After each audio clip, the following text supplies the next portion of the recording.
오늘은 제자도 19번째 시간으로 함께 하겠습니다. 제자는 성령 충만으로 시험을 이긴다라는 제목으로 이야기를 나누려고 해요. 점점 더 마음에 강렬한 확신으로 다가오는 것은요, 위기의 시대는 부흥의 시대가 될 수 있다라고 하는 생각입니다. 성경에 참 많은 곳곳에서 인생에게 찾아온 위기가 하나님을 특별하게 경험하며 하나님이 부으시는 큰 부흥을 경험하는 시기로 쓰여지더라고요. 우리가 지난주엔 야곱의 모습을 같이 보았는데, 야곱이 아무것 없이 홀로 남았을 때, 우리 성경 말씀 잠깐 볼게요. 창세기 32장 24절 26절 보면 24절에 이렇게 말하더라고요. 야곱은 홀로 남았더니 어떤 사람이 날이 새도록 야곱과 씨름하다가 라고 쓰여져 있어요. 야곱은 홀로 남았더니, 여러분, 야곱이 지금 경험하는 게 뭘까요? 내게 이 상황과 환경은 한계이구나라고 하는 그런 마음 아닐까요? 철저하게 인간의 나약함을 느끼고 내 손의 힘이 이렇게 무력한 것이구나라고 하는 걸 느끼는 그때, 인생이 가장 바닥으로 낮아졌을 때 비로소 인간이 누구를 바라보냐면 전능자 하나님을 부르고 구원자 하나님을 부르기 시작하더라는 거예요. 위기의 시대가 왜 신앙의 기회가 될 수 있는가? 인생의 위기가 교만했던 사람을 낮추어요. 내가 다 할 수 있고 내 능력이면 다 움켜잡고 살 수 있을 것 같았던 인생을 낮추어서 하나님 저 못하겠어 이렇게 고백하게 만든다고요. 여러분, 그런데 사람은 그 사람에게 무언가 남아 있어야 그 곁에 몰려드는 거 아니에요?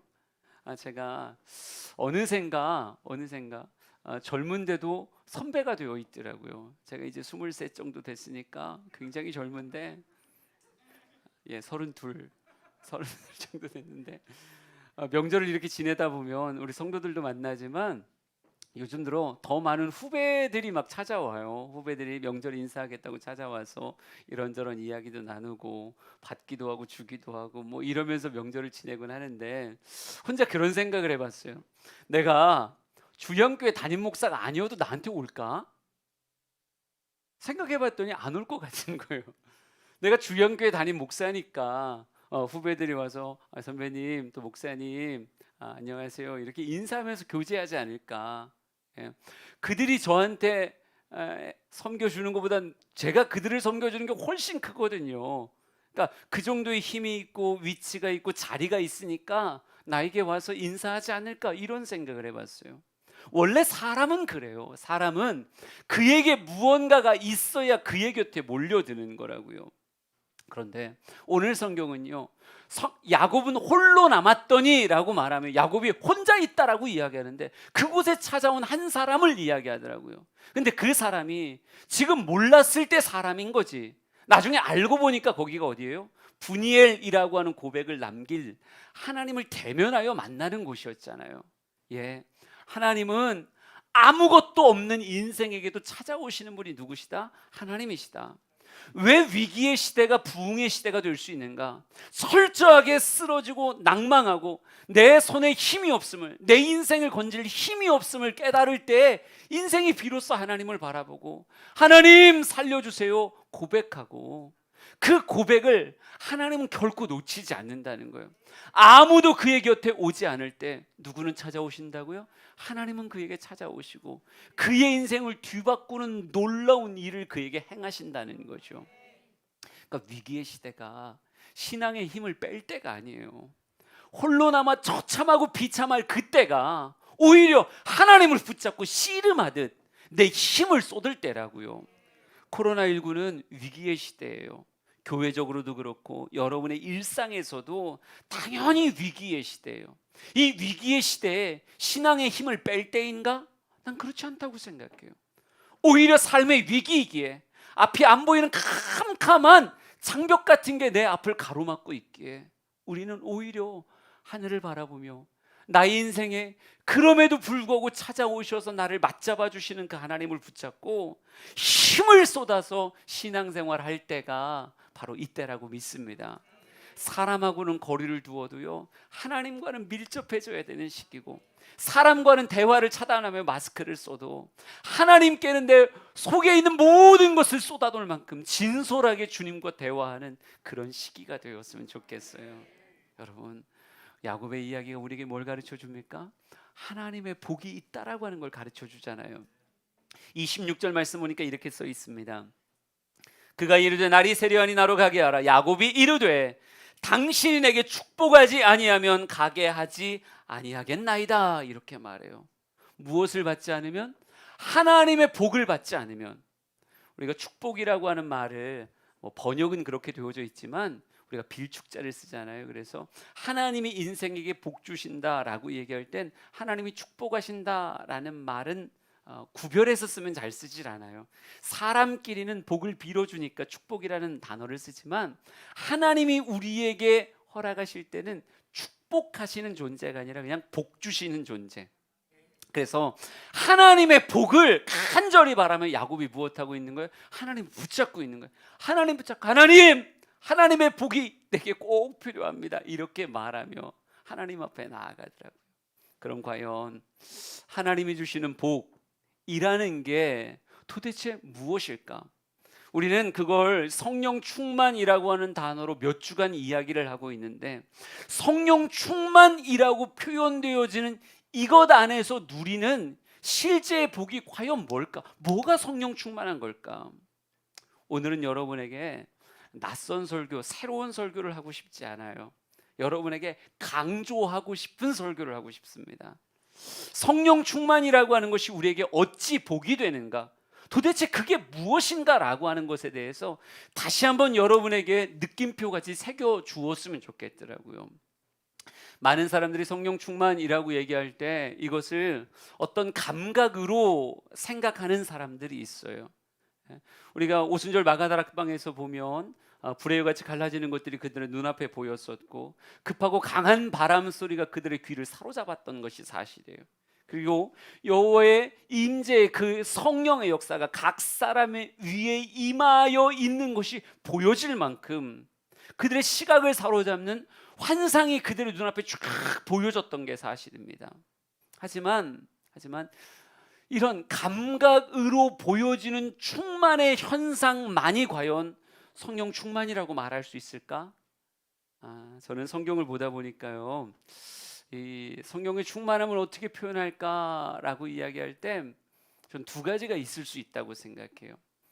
우리가 물에 젖는다라고 표현할 때 바닷물에 들어가는 경험을 두 가지로 말할 수 있죠. 첫 번째는 어찌 보면 낭떠러지 같은 데서 바다를 향해 확 뛰어내리는 거예요. 다리에서 확 뛰어내리든지. 확 뛰어내리면 어떨까요? 그 순간 물속으로 팍 들어가겠죠. 예. 그때 머리부터 발끝까지 물에 정말 곤두박질 치는 그 감각이 우리의 몸의 세포를 다 깨울 거예요. 정말 강렬한 경험.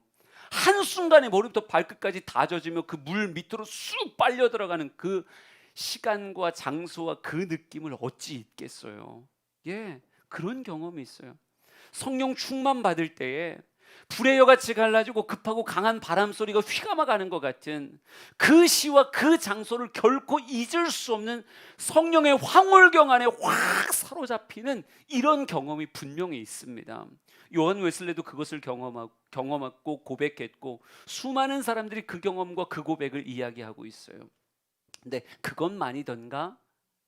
여러분 에스겔 47장을 보면 은혜의 강의 비유가 있죠. 성전 문지방에서 흘러나오는 그 물의 비유를 보면요, 일천척을 측량해 가며 점점 깊은 물로 들어가는데 처음엔 발목이고 그 다음엔 무릎이고 그 다음엔 허리고 그 다음엔 헤엄할 만한 강물이에요. 분명히 젖어 들어가는 건 확실한데 발끝부터 해서 서서히 차 올라온다고요. 여러분 그러면 언제부터가 젖었다라고 말할 수 있는 걸까요? 어디까지 왔을 때? 허리까지 왔을 때? 허벅지까지 왔을 때요?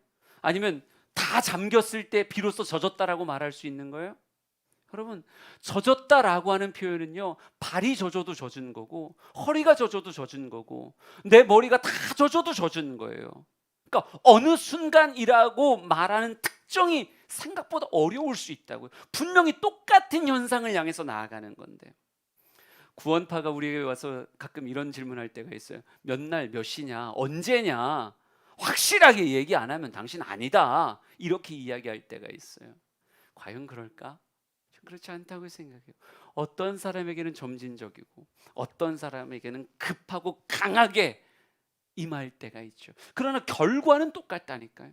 결과는 이렇게 가든 저렇게 가든 결과는 한 성령께서 인도하시는 각자의 길이기에 어떤 강렬한 시각과 귀를 사로잡고 환상이 보여지는 이런 경험을 통해서 성령의 충만함으로 가는 경우가 있고, 어떤 사람은 그렇지 않고 굉장히 점진적이고 점점 깊이 들어가는, 그로 말미암아 경험되어지는 성령의 충만함이 있고, 하여간 두 가지가 이끄는 방향은 똑같기에 결론적으로는 어떻게 돼요? 머리부터 발끝까지가 온전히 성령에 사로잡혀서 젖게 되어지는 그 길까지는 똑같이 간다는 거예요. 그래서 과연 나에게, 우리가 갈망하듯 성령의 충만함을 고백하고 있는데 그 성령의 충만함이 나에게 부어진 것인가 아직 아닌 것인가 라고 하는 거예요. 그 복이 내게 임했는가 임하지 않았는가 라고 하는 것을 무엇으로 확인할 것인가, 복이라는 것이 어떤 모습으로 확인되어지는가. 때로는요, 나무가 열매를 이야기하기도 하지만 열매로서 나무를 검증하기도 해요. 그래서 오늘은 과연 하나님에게 사로잡혀 충만은 분명히 지배 개념인데, 성령의 충만함의 지배를 받는 자는 어떤 모습의 열매를 맺는가 하는 것을 통해서 여러분이 나아갈 바를 좀 더 선명하게 보여줄 수 있었으면 좋겠다 생각합니다. 그래서 오늘 여러분에게 보여드리고 싶은 게, 오늘 예수님이 마태복음 4장에 시험받는 그런 장면이에요.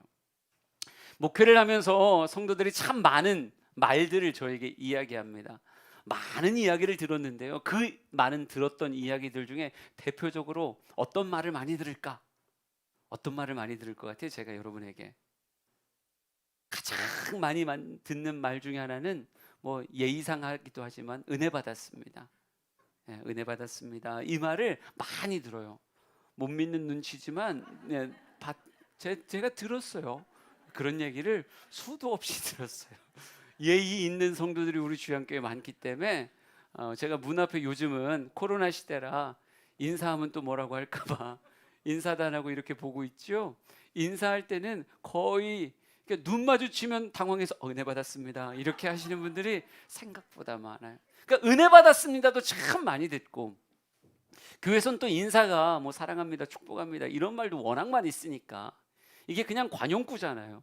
그래서 이런 말도 많이 듣고, 근데 이런 말도 많이 듣지만 또 많이 듣는 말 중에 하나가 시험 들었습니다예요. 은근히 성도들의 관계 속에서 또는 어떤 모습 안에서 시험 들었습니다라고 하는 표현을 생각보다 많이 들어요. 목회를 하다 보면. 여러분, 시험 들었다라는 이 표현, 사람들이 시험 들기를 원할까요? 시험 들고 싶어서 교회를 오는 사람이 있을까요? 아니에요. 그런 사람은 없어요. 아무도 교회를 다니면서 나 꼭 저 교회 가서 시험 들어야지, 이런 의지와 모습을 가지고 교회 오는 사람은 한 명도 없어요. 그러나 여러분도 은근히 시험 들어보지 않은 사람도 없을걸요. 이런저런 다양한 이유들로 시험에 들어요. 시험에 들었다라고 하는 것은요, 그것이 때로는 죄라고 하는 모습으로 드러나기도 하고, 근데 시험 들어서 해서는 안 되는 말을 했잖아, 해서는 안 되는 행동을 했잖아, 그 유혹에 빠져서 내가 이렇게 무너졌었잖아, 이런 일들이 우리의 삶에 벌어진단 말이죠. 시험을 원하진 않는데 시험이 찾아오지 않는 사람도 없어요. 그래서 때로는 우리가 그 시험에 빠져서 때로는 몇 주, 때로는 몇 달을 우울함과 암울함 가운데 보낸 때가 있다라고 하는 거죠. 여러분, 오늘 예수님이 시험을 당하는 장면을 성경은 묘사하고 있어요. 과연 사탄은 어떻게 예수님을 시험했는가? 한번 성경을 통해서 실제로 한번 봐보죠. 마태복음 4장 2절과 3절을 같이 읽어보겠습니다. 같이 읽죠. 시작. 40일을 밤낮으로 금식하신 후에 줄이신지라.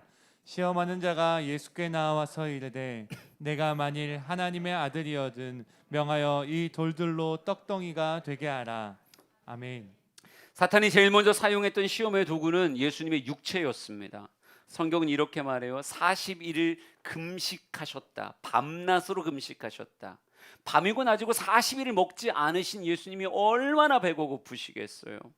여러분이 만약 40일을 굶었다라고 이야기하면 하다못해 정말 나무의 껍질이라도 벗겨서 끓여서 어떻게 좀 먹어볼까? 풀이라도 좀 뜯어서 먹어볼까? 아마 이런 생각이 너무 자연스럽게 들 거예요. 그런데 마귀가 찾아와서 이렇게 말합니다. 내가 만일 하나님의 아들이거든 이 돌 가지고 떡을 만들어 먹으라는 거예요. 육체가 강렬하게 먹을 것을 갈구하고 있을 때 모든 것을 먹을 게 없을까? 육체가 어느 순간 그의 몸을 사로잡으면 먹으라라고 온 에너지를 거기다 부어내고 있는 거예요. 그럴 때 사단은 와서 말한다니까요. 이 돌 가지고 떡을 만들라는 거예요. 여러분, 밀가루를 가지고 빵을 만든다, 쌀 가지고 떡을 만든다, 이건 합법적인 방법이죠. 그런데 지금 무엇 가지고? 돌 가지고 당신의 육체가 원하는 바를 행하기 위해서 돌 가지고 떡을 만들으라는 거예요. 여러분, 어찌 보면 간음이라고 하는 건 뭐예요? 육체의 강렬한 욕구예요. 육체의 강렬한 욕구를 무엇으로 풀어낸 거예요? 비정상적인 방법으로 풀어낸 거예요. 성욕이라고 하는 건 굉장히 강렬한 욕구이고 하나님은 그것을 어찌 보면 부부간의 기쁨으로 담았고 그것을 통해서 자녀들이 이 땅에 존재하게 하는 하나님의 통로로 삼은, 생명의 잉태의 통로로 삼은 것이 성욕이라고 하는 거예요. 근데 이것을 정당한 방법이 아니라 비정상적인 방법으로 사용했을 때 그것이 뭐가 되는 거예요? 간음이라고 하는 죄가 되는 거예요. 이 땅의 육체의 욕구를 비정상적인 방법으로 풀어라. 비정상적인 길로 가라.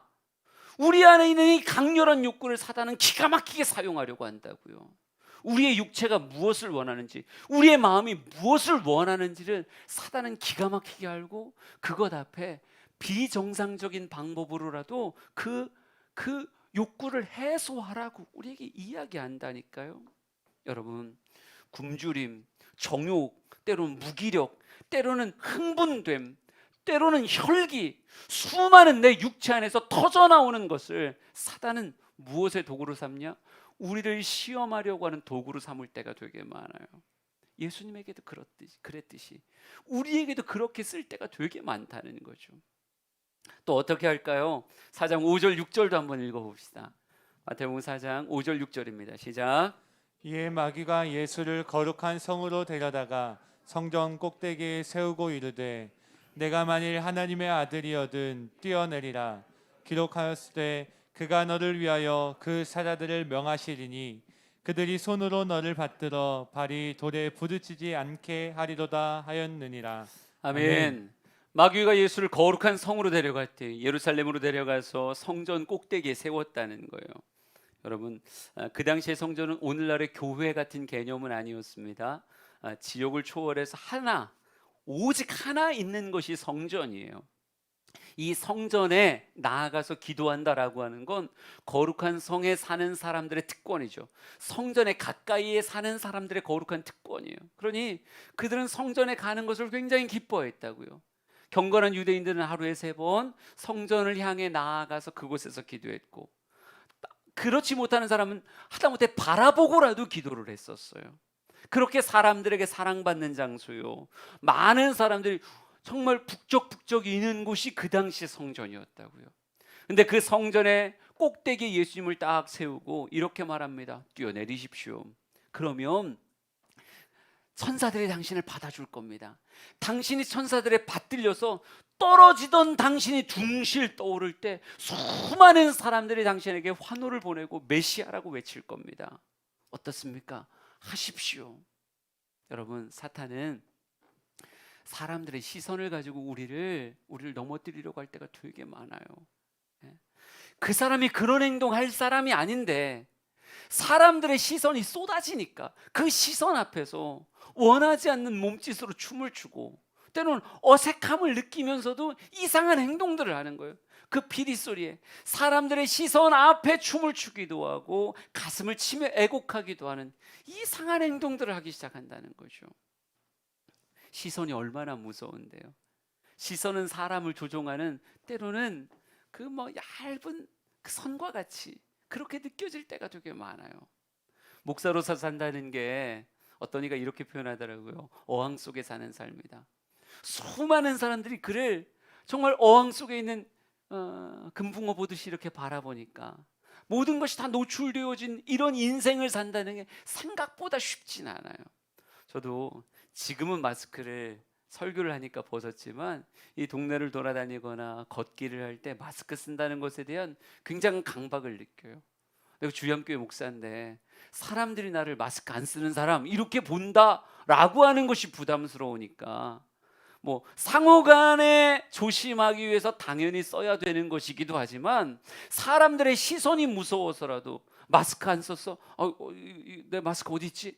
이 찾게 되고 이것에 대한 굉장히 뭔가 강박적인 행동을 보이게 되더라고요. 여러분, 사단은 사람의 시선이 얼마나 힘이 있는지를 알고 있어요. 상황과 환경이 사람에게 얼마나 힘을 쏟고 있는지 알고 있다고요. 그래서 예수님을 시험할 때 성전 꼭대기에 세워놓듯 우리를 사람의 시선의 끝에 세워놓고 우리를 조종하려고 할 때가 되게 많죠. 어찌 보면 삼손이라고 하는 사람도 그런 사람 아니에요? 충동되어지니까 해서는 안 되는 행동들을 막 하잖아요. 충동되어지니까. 사단은 우리에게 그런 행동을 할 때가 되게 많다고요. 우리 하나만 더 봅시다. 마태복음 4장 8절 9절 볼까요? 같이 읽습니다. 시작. 마귀가 또 그를 데리고 지극히 높은 산으로 가서 천하 만국과 그 영광을 보여 이르되 만일 내게 엎드려 경배하면 이 모든 것을 내게 주리라. 아멘. 우리는 돈을 싫어하나요? 아니, 좋아합니다. 많은 사람들이 돈이 힘이다라고 하는 것을 알아요. 명예가 힘이다라는 것을 압니다. 그래서 명예를 좋아하고요, 돈을 좋아해요. 이 좋아하는 것을 가지고 우리 앞에 한 번만 내게 엎드리면 이 모든 것을 너에게 줄 것이다. 이 영광과 이 천하만국의 좋은 것들을 내가 너에게 줄 것이다 라고 말하며 우리를 넘어뜨리려고 하는 게 사단의 유혹입니다. 돈을 사랑함이 일만하게 뿌리다 라고 이야기했는데 우리는 돈을 사용해야 된다는 걸 알지만 자꾸 사랑하려고 하는 그런 충동들을 느낄 때가 되게 많아요. 사단은 사람을 알아요. 그러기에 때로는 우리의 육체의 욕구를 통해서, 때로는 우리를 둘러싸고 있는 사람의 시선과 환경의 메시지를 통해서, 또 때로는 우리 안에 있는 돈을 사랑하고 명예를 사랑하는 이 모습을 통해서 우리를 시험에 빠지게 하려고 한다는 거죠. 여러분은 어떻습니까? 이런 일들이 여러분에게 무차별로 막 찾아올 때 예수 그리스도에게 그러했듯이 여러분의 육체의 욕구를 통해서, 시선을 통해서, 여러분에게 있는 재물에 대한 욕심을 통해서, 명예에 대한 욕심을 통해서 이렇게 막 찾아올 때 여러분의 모습은 과연 어떠냐고요. 제가 많이 안타깝게 여기는 것이 성도들이 그렇게 살면 안 돼 라고 하는 것을 알지만 늘 그 유혹에 대해서 이겨나가는 것이 아니다라는 사실이에요. 우리는 막 살지 않아요. 육체의 욕구를 늘 인정하며 내 몸을 함부로, 욕구를 이루기 위해서 함부로 혈기를 부리거나 감정을 풀이하거나 이러지 않는다고요. 사람의 시선이 무섭긴 하지만 사람의 시선 앞에 무조건 그들에게 순응하여 춤추고 이렇게 살진 않아요.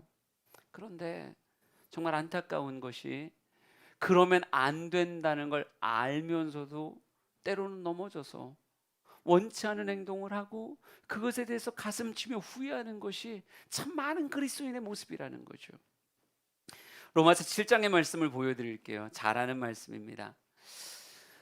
내가 한 법을 깨달았습니다. 곧 선을 행하길 원하는 나에게 악이 함께 있는 것입니다.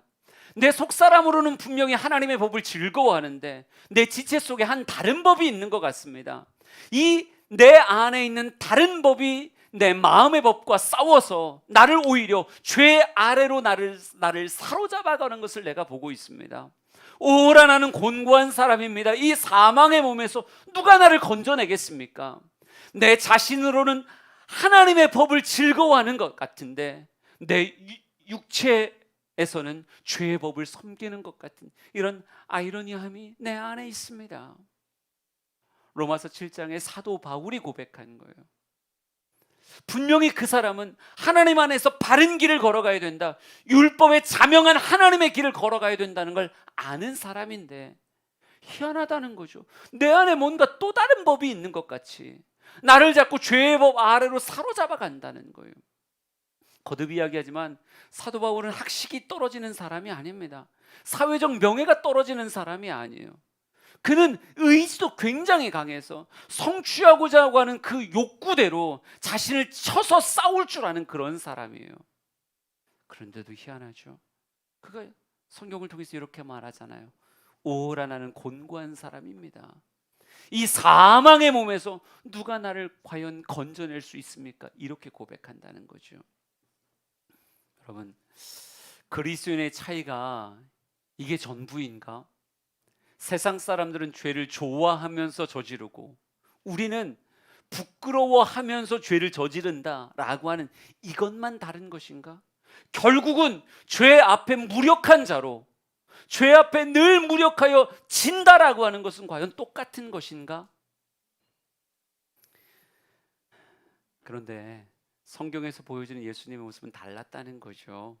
우리 4장 4절, 7절, 10절 우리 세 절의 말씀을 다 같이 쭉 한번 읽어보겠습니다. 시작. 예수께서 대답하여 이르시되 기록되었으되 사람이 떡으로만 살 것이 아니요 하나님의 입으로부터 나오는 모든 말씀으로 살 것이라 하였느니라 하시니, 예수께서 이르시되 또 기록되었으되 주 너의 하나님을 시험하지 말라 하였느니라 하시니, 이에 예수께서 말씀하시되 사탄아 물러가라, 기록되었으되 주 너의 하나님께 경배하고 다만 그를 섬기라 하였느니라. 아멘. 예수님이 우리에게 보여주는 모습은요, 뒤돌아서서 가슴치며 후회하는 모습이 아니었어요. 돌 가지고 떡을 만들어 허겁지겁 먹고 나서 내가 왜 이런 행동을 했을까라고 말하며 부끄러워하는 모습이 아니었다고요. 성전 꼭대기에서 뛰어내리며 사람들의 눈앞에 잠시 그 영광에 취했다가 어느덧 제정신이 들어서 가슴을 치며 오라 나는 곤고한 사람이로다, 이렇게 말하는 분이 아니었다는 거죠. 예수님은 오히려 말씀으로 사단을 부끄럽게 하며 사단의 그 유혹을 끊어내며 그를 쫓아내는 자가 누구셨다? 예수님이셨다라고 하는 거예요. 여러분, 예수님은 지지 않았고 예수님은 너무도 멋지게 이겨냈다라고 하는 겁니다. 시험이 시험되지 아니하고 시험을 이겨내는 모습을 예수님이 보여주셨어요. 히브리서는 우리에게 이렇게 말합니다. 그는 한결같이 시험을 받았지만 죄는 없으시니라. 시험을 받지 않았던 것이 아니에요. 한결같이 우리와 똑같이 시험과 시험의 인생을 끊임없이 살았지만 육체를 가지고도 예수님을 넘어뜨릴 수 없었고, 사람의 시선을 가지고도 예수님을 넘어뜨릴 수 없었고, 물질과 명예를 가지고도 예수님을 넘어뜨릴 수 없었다라고 하는 거죠. 여러분, 어떻게 그럴 수 있었을까? 예수님이시니까?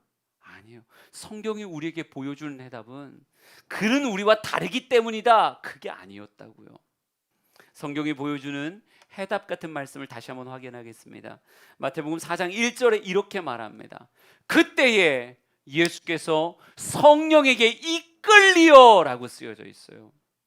여러분, 마귀의 시험이 예수님에게서 힘을 발휘할 수 없었던 이유는 예수님이 세례를 받으며 성령의 충만함이 임했고 그 성령님의 임재 가운데 쌓여서 이 땅의 삶을 살아가는 하루하루의 모습이 있었기 때문이다라고 성경은 우리에게 힌트를 주고 있는 거예요. 여러분, 성령 충만하다는 게 뭘까요? 다른 게 아니라니까요. 삶에서 희한한 열매가 맺어지는 거예요. 성령의 그 충만함이 없을 때에는 죄가 유혹하고 죄가 넘어뜨리면 마음의 법과 싸워서 자꾸 내가 죄의 법 아래로 무너지는 것을 확인하고 가슴을 치며 주님 앞에 나와서 하나님, 전 곤고한 사람입니다. 하나님, 저는 정욕의 인생입니다. 하나님, 저는 사람의 시선에 묶여있는 인생입니다. 이렇게 늘 회개하는 것이 일상이었던 사람이, 기가 막힌 건 성령이 그를 장악하시고 성령의 충만함이 그의 힘이 되어주시고 나면 더 이상 지고 가슴 치는 인생이 아니라 이기고 승리를 간증하는 인생으로 바뀌어진다는 거예요. 여러분, 성령 충만의 역사가 강렬한 환상과 공간을 사로잡는 황홀경으로 나타나든 그렇지 않든 맺는 열매는 똑같다니까요. 우리의 삶에 맺는 열매 무엇입니까? 첫째가 이거예요. 죄와의 싸움에서 이기는 것. 죄라고 하는 것에 지고 부끄러워하는 인생이 아니라 죄의 유혹이 우습게 무너지는 것을 우리의 삶의 열매로 간증할 수 있게 된다는 거죠. 예수님만 아니라니까요. 우리가 로마서 7장을 통해서 사도 바울의 진짜 처참한 자기 고백을 봤는데 8장으로 넘어가면요 확 달라집니다. 우리 8장 1절 2절 말씀을 같이 볼게요. 같이 읽습니다. 시작. 그러므로 이제 그리스도 예수 안에 있는 자에게는 결코 정죄함이 없나니 이는 그리스도 예수 안에 있는 생명의 성령의 법이 죄와 사망의 법에서 너를 해방하였음이라. 아멘. 늘 암송하는 말씀이고 늘 선포하는 말씀이에요. 예수 안에 있는 생명의 성령의 법이 죄와 사망의 법에서 누구를? 너를 해방한다. 여러분, 사도 바울이 얻은 인생의 아주 중요한 결론 중에 하나가 뭐냐면 내가 도저히 벗어날 수 없었던 죄와 사망의 법, 인간의 학식으로도 인간의 지혜로도 인간의 그 어떤 것으로도 벗어날 수 없었던 죄와 사망의 법이 어디 안에서 깨지더라? 예수 그리스도 안에 있는 생명의 성령의 법 안에서 깨어지더라. 여러분, 빌립보 감옥에 착고가 채워져 있던 그 사도 바울 생각해 보세요. 여기서 벗어날 수가 없어요. 스스로의 힘으로 아무리 힘을 써도 이 발의 착고가 풀어지지 않는 거예요. 그런데 진짜 신기한 건요, 찬송하고 기도했을 뿐이에요. 하나님을 높이며 영광 받으소서 하나님 앞에 영광을 올리는데 진짜 신기한 건 옥토가 막 흔들리더니 팔의 착고가 풀어지는 거예요. 내 힘과 내 능력으로 풀어낸 것이 아니라 예수 그리스도 안에 있는 생명의 성령의 법이 장악하니까 그의 발의 착고들이 풀어지는 역사가 있더라는 거죠. 여러분, 안 그런 척하고 살지 마세요. 죄를 지으면서 안 그런 척, 이거에 익숙해지면 인생이 진짜 병들어요. 안 그런 척이 아니라 진짜 이기며 사셔야 된다고요. 죄에 지고 안 그런 척, 난 그러지 않은 척, 이게 그리스도인의 삶의 모습이 아니라니까요. 이랬던 사람이 그 진면목을 들키게 되면 오히려 하나님께 큰 영광 가리는 짓이 되어지는 거예요. 그러니까 그리스도인이 가는 길은요, 안 그런 척하며 그렇게 살아가는 것이 아니라 오히려 이기며 살아가며 간증하는 것. 저는 우리 주양의 성도들이 시험이 다가오면 시험을 이겨내는 사람이 되었으면 좋겠어요. 근데 시험을 이겨내는 길은 인생의 의지에 달린 것이 아니라 오직 예수 그리스도 안에 있는 생명의 성령의 법 안에 있다고요. 그래서 말씀은 이렇게 말합니다. 로마서 8장 13절 14절을 보여드릴게요. 너희가 육신대로 살면 반드시 죽을 것이로되 육신의 힘을 가지고 죄와 싸우는 자 반드시 사망으로 들어갈 수밖에 없어요. 죄를 이길 수가 없기에 죄의 삭스로 사망에 나아가는 것을 막을 수가 없다고요. 그런데 영으로서 몸의 행실을 죽이면 살리니 무릇 하나님의 영으로 인도함을 받는 사람은 곧 하나님의 아들이라. 하나님의 영으로 인도함을 받는 자가 진정한 그리스도의 아들이요 딸이 될 수 있다라고 하는 겁니다. 우리 사랑하는 성도들이 이 땅의 삶을 죄와 싸워 이기는 자가 되었으면 좋겠어요. 무엇이 성령 충만한 것이냐?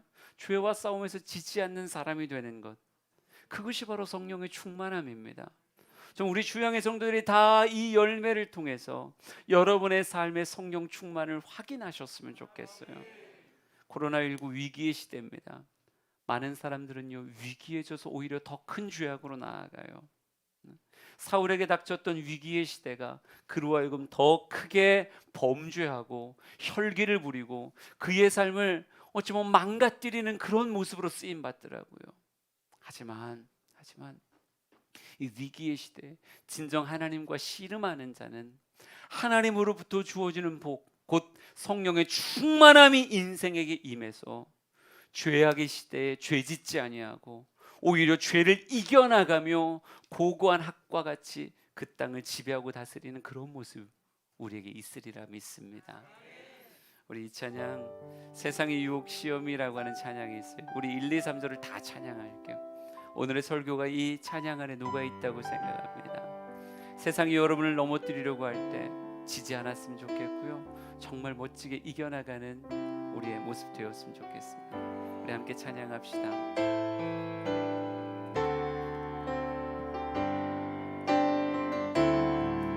세상의 유혹 시험이 내게 몰려올 때에 나의 힘으론 그것들 모두 이길 수 없네.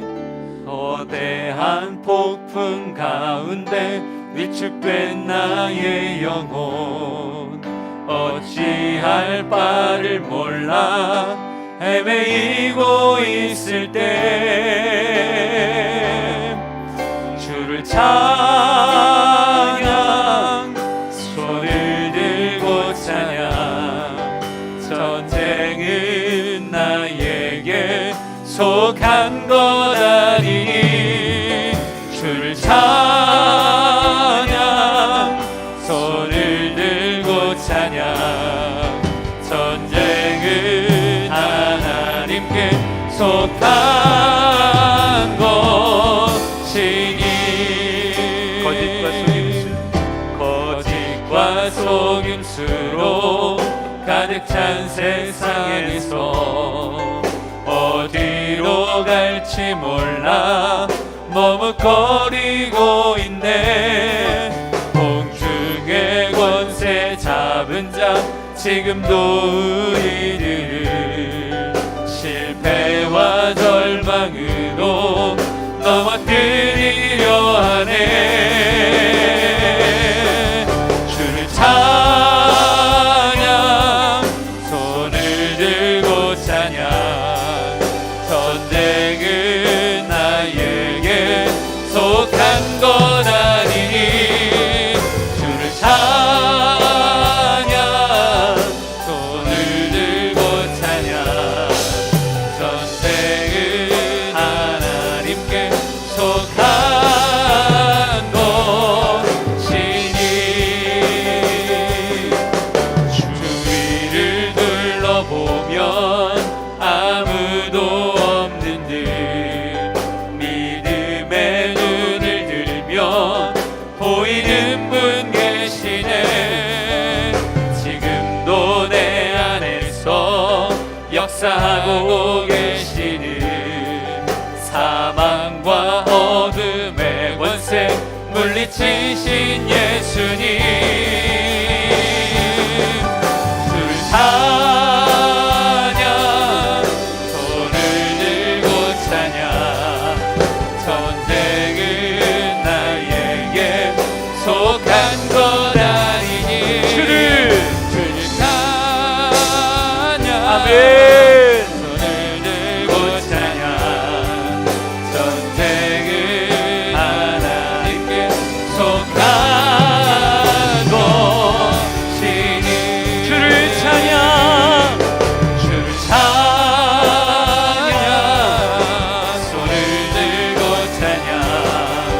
전쟁은 나에게 속한 것 아니니 주를 찬양, 손을 들고 찬양. 전쟁은 하나님께 속한 것. 우리 크게 한 번 더 찬양합시다. 주를 찬양, 손을 들고 전쟁은 나에게 속한 것 아니니 아멘. 찬양, 손을 들고 찬양. 전쟁은 하나님께 속한. 우리 다 같이 눈을 감고 두 손 높이 들고 찬양합니다. 주를 찬양, 주를 찬양. 손을 들고 찬양. 전쟁은 나에게 속한 것 아니니 주를 찬양, 손을 들고 찬양.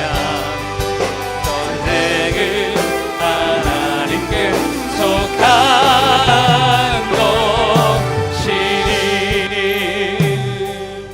거룩한 씨름으로 주 앞에 나가기를 원합니다. 해답은 나에게 있는 것이 아니라 하나님에게 있습니다. 하나님의 은혜가 우리의 삶의 해답입니다. 죄와 싸워서 이길 수 있는 힘은 하나님께 있습니다. 주여, 한번 부르짖고 기도합시다. 주여!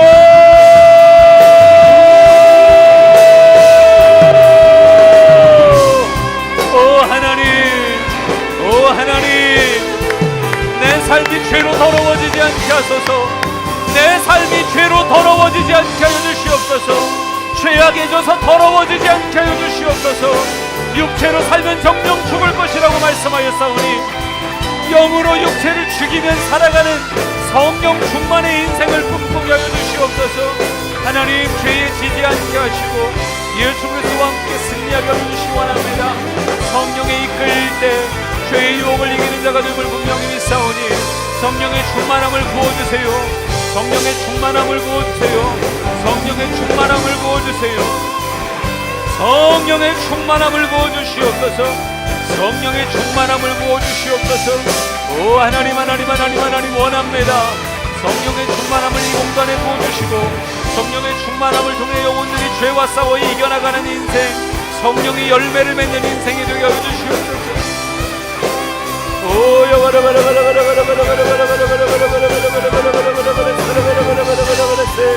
하나님, 성령의 충만함을 따라가게 하시고 성령의 은혜와 은총을 따라가게 해주시기 원합니다.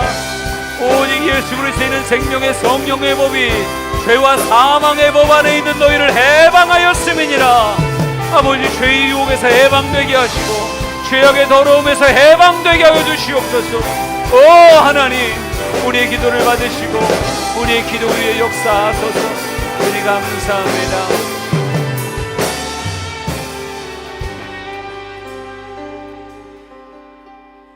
인생의 위기에 찾아오시는 주님을 붙잡기를 원합니다. 내 삶의 해답이 오직 주께 있기에 주님을 붙잡고 거룩한 씨름을 하기를 원하오니 하나님의 복이 임하게 하옵소서. 위기가 죄악으로 치달아가는 시기가 되지 않게 하시고 오히려 위기가 죄를 이겨나가며 하나님의 거룩한 부흥을 경험하는 시기가 되게 하여 주시옵소서. 코로나19라고 하는 삶의 어려움이 오히려 주를 향한 갈망으로 터져나오게 하여 주시고 성령 충만하여 한 사람 한 사람 순결한 예수 그리스도의 신부로서 이 땅의 삶을 살아가는 하나님, 그런 사람 되게 하옵소서. 오늘도 하늘의 문을 여시고 이곳에 주의 영을 부으시옵소서. 하나님의 강력한 성령의 역사가 성도에게 부어지게 하옵소서.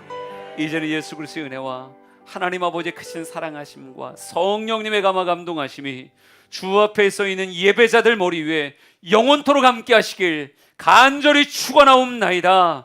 아멘.